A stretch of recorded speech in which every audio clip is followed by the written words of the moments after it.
While the government continues to intensify efforts to curb illegal mining across the country through Operation Vala Umgodi, a national campaign launched late last year. Illegal miners have been arrested in their hundreds, but there are concerns that police officers may not be adequately resourced to deal with the issues. Ziniko Mhlaba now joins us live from Stilfontein in the northwest. Ziniko, very good morning to you. So what are some of these concerns that have been raised around the police not being adequately resourced?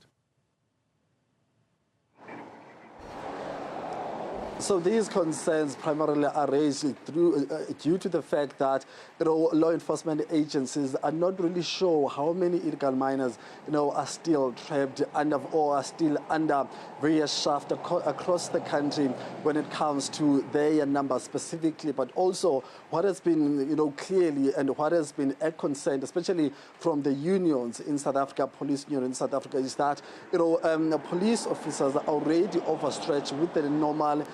daily policing operations across the country. They are saying that even it extends to the issues when it comes to correctional services, saying that if you look at the statistics concerning correctional facilities in South Africa, they are already overcrowded, and of course with limited law enforcement agents needing to preside and secure all those prisoners in those correctional services, saying that that is the same scenario when it comes to the policing across South African police stations, especially here in the Northwest Province, saying that as much as there are numbers of police, new police officers who are added in their thousands, specifically talking about the recruitment initiatives, where you'll find that 10,000 recruits are made and deployed in various provinces.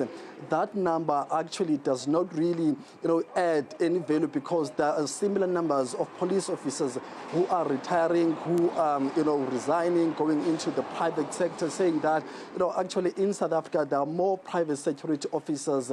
than SAPS members on the ground. So saying that the operations of Operation Vala Umgodi, as much as they are important, however there's little enforcement in terms of the numbers who must be added on the ground to police these operations across various shafts, specifically here in the Northwest Province, specifically Rustenburg, Klerksdorp, Orkney, but also Stilfontein. So saying that as much as these police are doing these operations, they leave or they end up neglecting their daily operations, saying that some police stations here in this facility where we are in the Northwest Province, some of them end up neglecting their police station duties, saying that there's one police station here in this Northwest where you'll find that there are only 3 police officers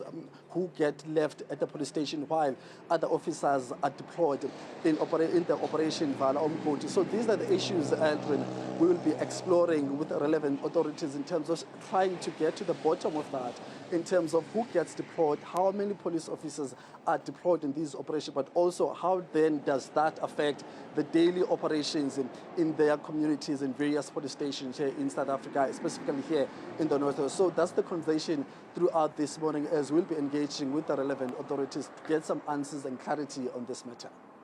A point raised by Royal Cause and a conversation with Kolim Gambi is around how many more bodies will be coming out of those mine shafts. Thank you so much for that update there. That is Ziniko Mhlaba joining us from Stilfontein. Let's